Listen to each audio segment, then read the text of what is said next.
Shalom, amados. Quero partilhar algo contigo a respeito de responsabilidade na vida de jejum. O profeta Isaías fala algo muito profundo sobre comportamento de jejum e o que o jejum traz para nós. Muitas pessoas estão hoje presas em algumas coisas que receberam da hereditariedade e eles não tiveram posição sobre isso. Dentro de um propósito, tem um preço. Dentro de um andar de um homem de Deus, de uma mulher de Deus, tem um preço. A nossa nação tem alguns líderes que trabalham forte nessa área da oração, da determinação, do jejum, e alguns líderes que negligenciam nessa área. Esther estava diante de uma situação que ela precisava tomar posição. No capítulo 4 de Esther, temos uma história onde o povo de Deus tinha saído de um tempo de juízo, e era um juízo de morte. Jeremias profetizou um tempo de juízo e juízo de morte de 70 anos. Daniel intercedeu para esse tempo encerrar. Você vai ver lá em Daniel 9 isso. Mas existe algo que precisamos entender, que às vezes nós precisamos se colocar na brecha com um posicionamento forte. Quando Mardoqueu soube que havia um decreto feito por alguém do inferno, que fez um documento de morte, um documento de opressão para afligir o povo de Deus, Mardoqueu tomou uma posição de se arrepender, jejuar, orar, vestir-se de pano de saco. E ele fez com que Esther ficasse sabendo que ele estava assim. E Esther disse: eu não posso ir lá, eu estou com medo, eu posso morrer. Sabe o que Mardoqueu disse para ela? Não imagine em teu ânimo que você escapará porque está na casa do rei. Mas livramento Deus continua trazendo. E quando Mardoqueu deu esse recado, ele despertou a responsabilidade em Esther. Então disse Mardoqueu isso para Esther, e Esther agora foi ativada em sua responsabilidade de jejum. E ela voltou dando um recado, diz: chama os judeus que se acham em Suzã. Jejuai por mim, não comais e não bebais 3 dias. E nem 3 noites. Eu e minhas moças, ou eu e minhas servas também jejuaremos. E assim irei ter com o rei, ainda que não é segundo a lei. Se perecer, pereço. E a história mostra que aquele que tinha armado laço, o laço pegou ele. Aquele que era canal de morte, a morte pegou ele. Aquele que era canal de desgraça, a desgraça pegou ele. Não pegou os que ele tinha programado. Esse jejum é um jejum que quebra decretos de morte.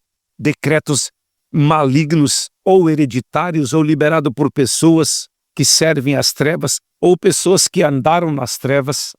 E quando nós compreendemos de se colocar na presença de Deus em um nível maior, Isaías 58, versículo 5 diz assim: seria este o jejum que eu escolheria, que o homem apenas um dia aflige sua alma? Que inclina a cabeça como junco, estenda debaixo de si pano de saco? Chamaria isso jejum? Dia aprazível do Senhor? Ele está fazendo uma pergunta. É um dia só que Deus quer? Olha os relatos bíblicos de jejum. Os homens e mulheres de Deus, eles passaram muitos dias em jejum, se você olhar. Olha Daniel, com a idade de quase 100 anos, jejuando pelo povo dele e dizendo: eu pequei e nós pecamos. Olha o Espírito conduzindo Jesus ao deserto para jejuar 40 dias. Olha Esther jejuando 3 dias seco com os seus discípulos, com as suas meninas. Olha Paulo falando em vigília muitas vezes, em jejum muitas vezes. Olha Moisés no monte sem comer e sem beber 40 dias. Certo que Moisés estava diante de uma glória, mas Esther não estava. Você precisa entender que Deus nos está chamando para um lugar forte de jejum, para você ativar a sua igreja. Líder que não jejuma, os discípulos não jejum. Líder que não paga o preço, seus discípulos são fracos. Eu encontro pastores dizendo que começam só a reclamar dos discípulos. Eu não tenho que reclamar de quem caminha comigo. Eles caminham em excelência, porque eles aprenderam que o líder deles anda em excelência. E ele diz assim: porventura é esse o jejum que eu escolhi? Um jejum que solta as ligaduras da impiedade, que quebra todo jugo, que deixe livres aquebrantados e despedace todo jugo. Que o jejum vai te colocar num lugar de semeadura, o jejum que faz você repartir teu pão com o faminto.